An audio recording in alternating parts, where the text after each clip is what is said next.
Halo guys, kali ini saya akan sharing tentang sepeda listrik mid-drive yang merek Jeep seperti ini. Jadi fungsi listriknya itu berfungsi apabila kita menggoes, mendayung, mengayuh. Jadi tidak ada throttle gas di sini. Asal kita goes, kita dayung, maka tenaga listriknya akan keluar untuk membantu mendorong kecepatan sepeda ini.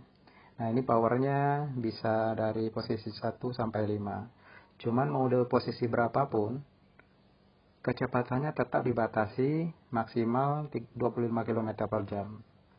Jadi bedanya posisi 1, tenaga daya listriknya lebih rendah, dan posisi 5, tenaga daya listriknya maksimal, sehingga enteng sekali kalau digoes.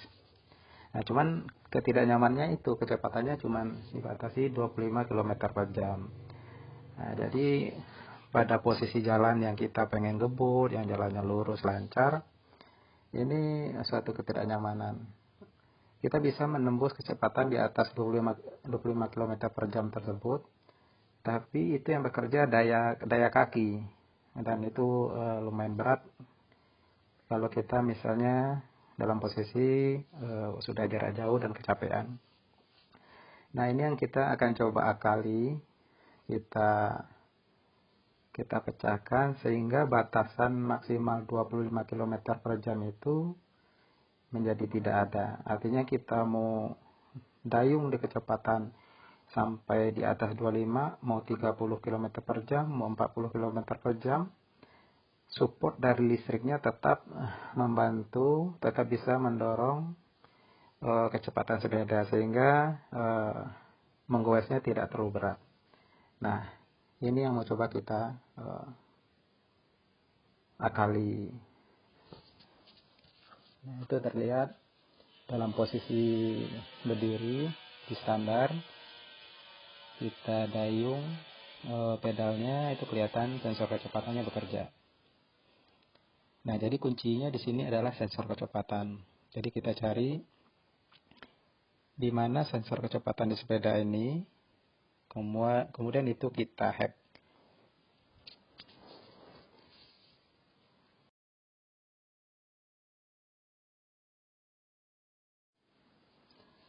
Nah, ini contohnya dalam posisi berdiri kita dayung pedalnya sampai dengan 25 km per jam itu enteng sekali.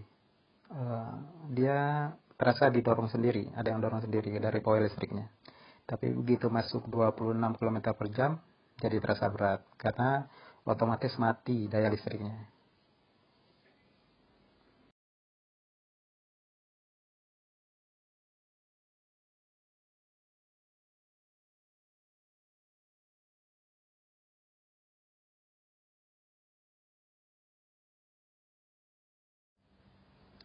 Oke, selanjutnya kita temukan di mana sensornya. Jadi dari informasi dari internet, di YouTube, dari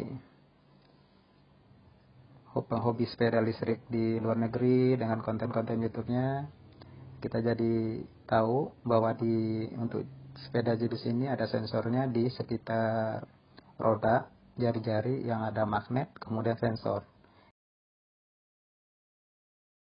Itu adalah magnet. Ini magnetnya. Jadi kalau posisi magnet ini, nah ini contohnya magnet. Kita tempelkan obeng itu nempel. Magnetnya cukup kuat.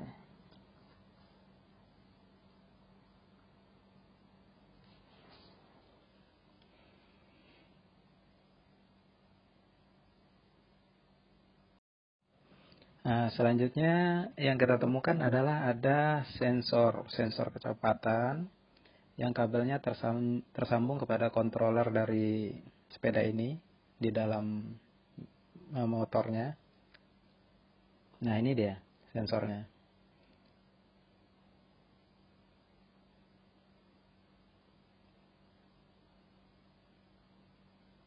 Jadi cara kerjanya begitu magnet ini berpapasan dengan sensor, terdeteksi, selanjutnya muncul kecepatannya, terbaca kecepatannya yang nanti muncul di dashboard. Nah, ini Contohnya kita akali ya, kita rubah posisinya. Posisi magnetnya kita hadapkan ke atas, tidak ke sensor. Kemudian posisinya kita geser lebih jauh dari sensor. Dengan posisi begini, sensornya menjadi tidak bisa membaca kecepatan sepeda ini. Nah, selanjutnya kita coba jalankan pedalnya dalam posisi berdiri. Nah, kelihatan speednya tidak bergeming. Tetap 0 km per jam. Dengan kondisi seperti ini pun sebenarnya sepeda ini sudah bisa lebih kencang dari 25 km per jam. Artinya tetap akan dapat support dari power listriknya. Mau kecepatan berapapun. Nah, tentu untuk mengukur kecepatannya itu nanti kita gunakan speed test dari Google ya. Nah, dia akan 0 terus.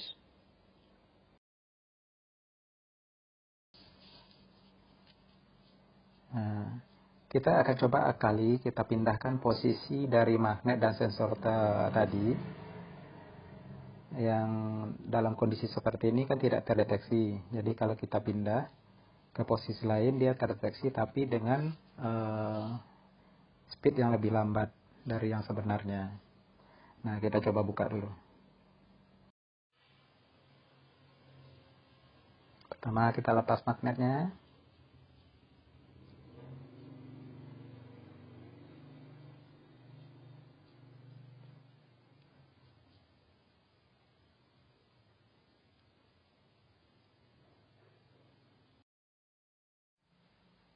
Nah, magnetnya sudah lepas, kita simpan dulu.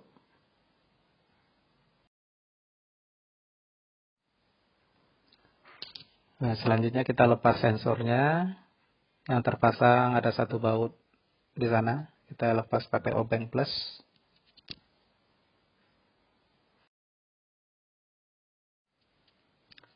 Selanjutnya adalah memindahkan sensor, menemukan posisi baru untuk sensor. Sehingga kembali bisa berfungsi begitu berpapasan dengan magnet nanti.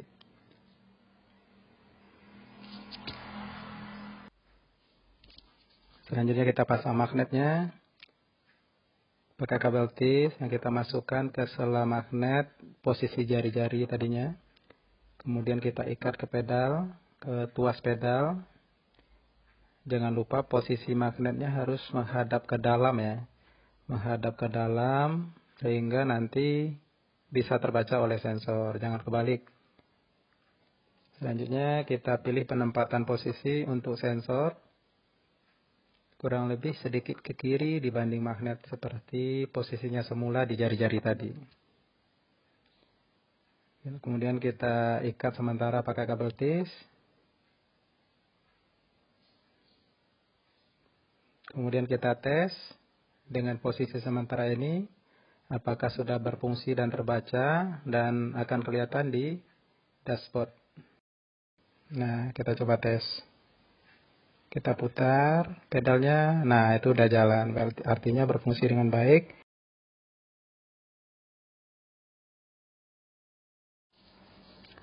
Sebelum kita tes di jalan, karena tadi sensornya sudah berfungsi, dengan data yang sudah dimanipulasi, jadi kita posisi, kita kencang-kencangkan dulu kabel tisnya yang tadi kita pasang cuman baru satu kabel tis, kita kencangkan, kita tambah sehingga cukup aman.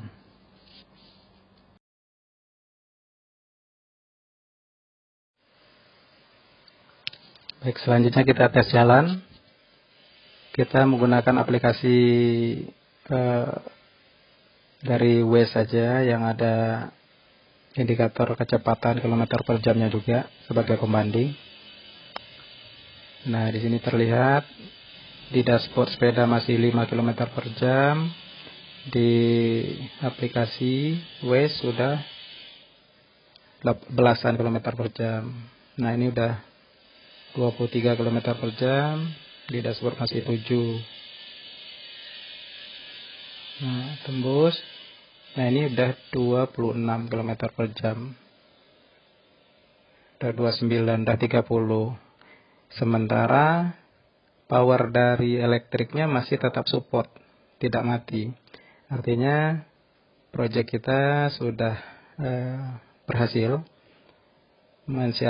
mensiasati mengakali batas kecepatan default pabrik dari sepeda listrik ini.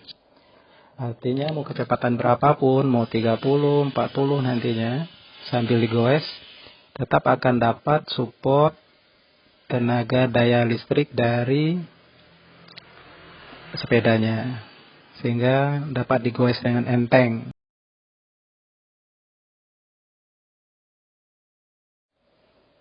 Nah, ini kecepatan sudah semakin kencang, di atas 39 km per jam realnya, sementara di dashboard baru 12 km per jam. Dan dapat kita goes dengan enteng karena masih mendapat support dari tenaga elektriknya.